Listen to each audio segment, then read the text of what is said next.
Welcome to Tina Talks podcast produced by the Human Rights Development Organization. In this channel, we are going to talk about the reality of human rights. Ating alamin ang iba't ibang karanasan na maaaring naaayon o hindi naaayon sa karapatan ng bawat individual. Samahan niyo ako at sabay-sabay tayong matuto kung ano nga ba ang karapat-dapat sa bawat isa sa atin. Balancing life, work, and joy. Yan ang ating pag-uusapan in today's episode here in Tina Talks podcast. Universal Declaration of Human Rights Article 24 states that we have the right to rest and leisure. Bakit nga ba ito mahalaga, lalo't higit sa lahat sa new generation that's shaping the future? Everyone is craving to have rest and leisure sa napaka-busy mundo na meron ang bawat isa sa atin. But aminin natin, ito ang isa sa mga nane-neglect natin gawin. This coming holiday season, sama-sama natin i-reflect na ang rest ay hindi lamang isang privilege, but it is actually our right.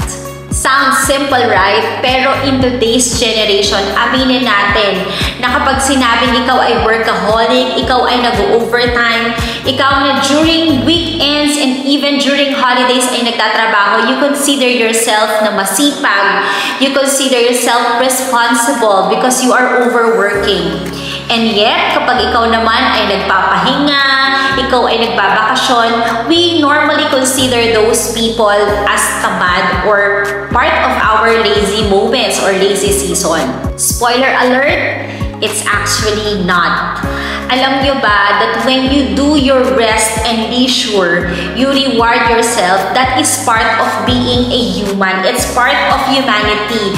You actually respect yung sarili mo bilang isang tao at hindi ka Diyos na hindi ka napapagod or kung sinong Poncio Pilato na hindi mo kinakailangan mag-rest at mag-leisure or magpahinga at magbakasyon paminsan-minsan.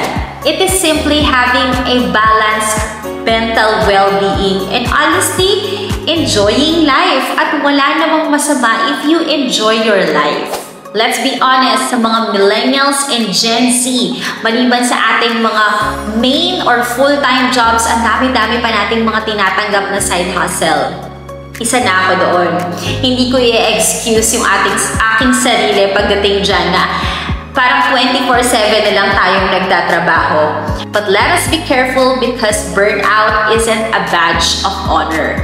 Study shows that chronic stress impacts mental health, relationships, and even creativity. Remember that rest fuels resilience. To be able for us to do more things, to be able for us to sustain our energy, to have that long-term commitment and that long-term energy, we need to find a time to rest.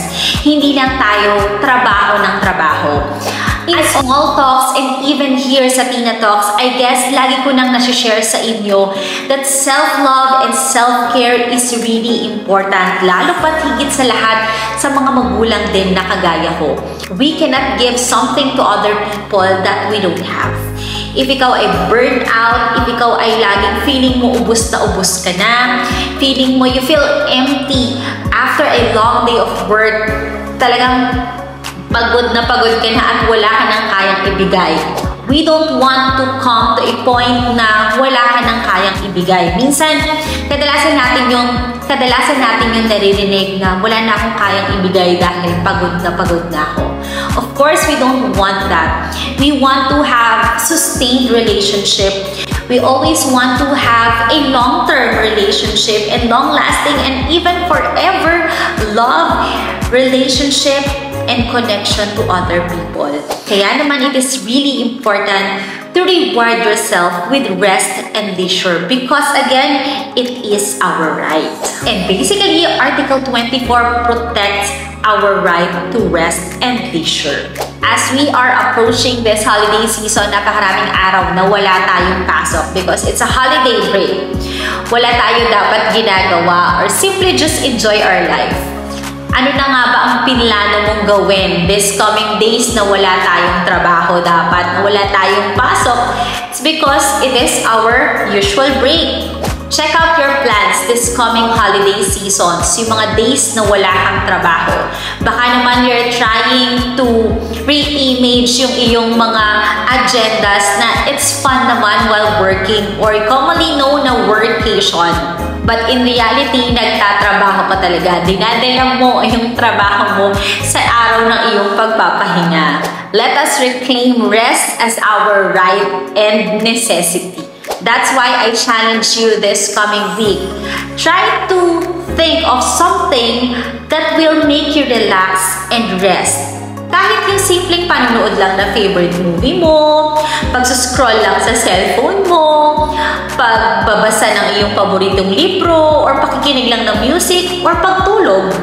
Whole day, why not? And I'm very excited for you to share it with the hashtag RestIsMyRight. Talk about it.